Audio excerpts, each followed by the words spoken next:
बिस्मिल्लाहिर्रहमानिर्रहीम। अस्सलाम वालेकुम। क्लास 5 आज आपने वीक 4 में unit number 7 electricity and magnetism continue करना है।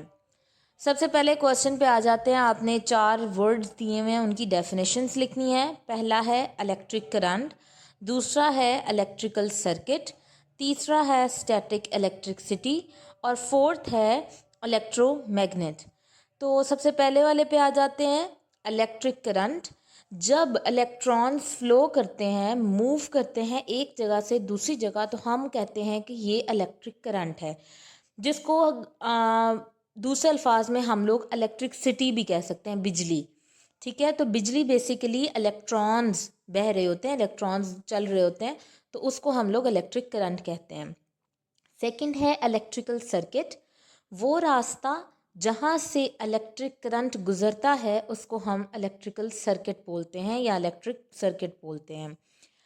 थर्ड है स्टैटिक इलेक्ट्रिसिटी, जब इलेक्ट्रॉन्स, कोई भी ऑब्जेक्ट, कोई भी चीज़ इलेक्ट्रॉन दे देने की वजह से या फिर इलेक्ट्रॉन ले लेने की वजह से चार्ज में आ जाता है, तो इस तरह के करंट को हम कह देते हैं स्टैटिक इलेक्ट्रिसिटी।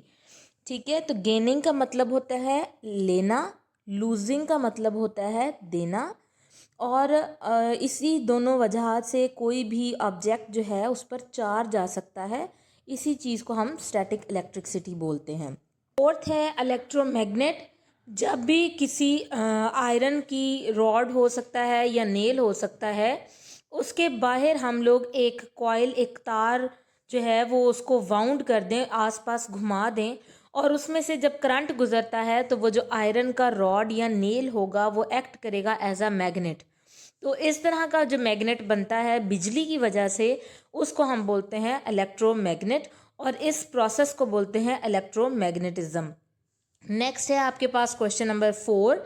उसमें उन्होंने पूछा है कि फ्यूज़ क्या चीज़ है और इसका इस्तेमाल कैसे किया जाता है। फ्यूज़ एक सेफ्टी डिवाइस है जो कि इलेक्ट्रिकल सर्किट्स के अंदर लगाई जाती है।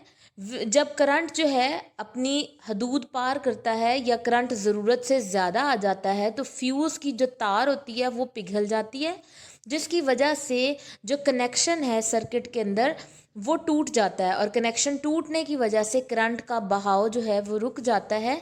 तो हम कह सकते हैं कि फ्यूज़ जो है वो उसने बाकी चीज़ों में जिनमें बिजली तेज़ जाने की वजह से कोई नुकसान हो सकता है, वो हम उस नुकसान से बच सकते हैं।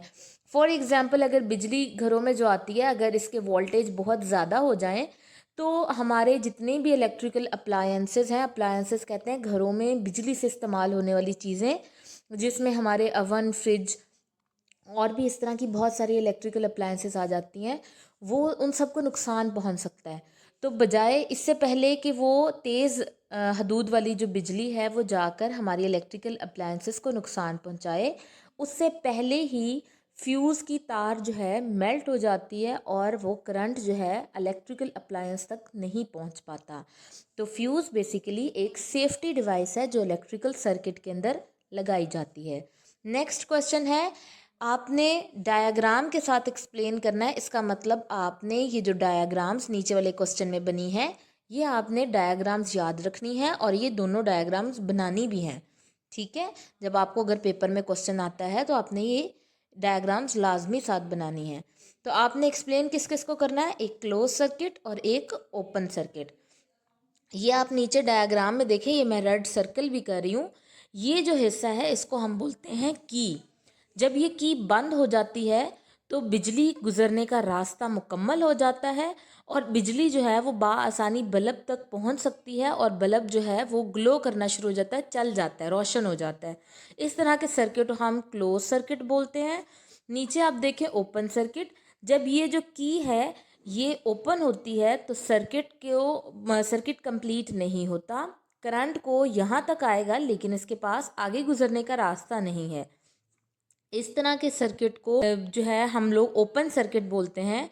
ये बिजली जो है वो बल्ब तक नहीं पहुंच पाई और बल्ब तक ना पहुंचने की वजह से बल्ब जो है वो रोशन नहीं हुआ है। आप दोनों डायग्राम्स में देखें, एक में बल्ब के आसपास लाइंस लगाई गई हैं और नीचे वाले डायग्राम में आसपास लाइंस नहीं हैं।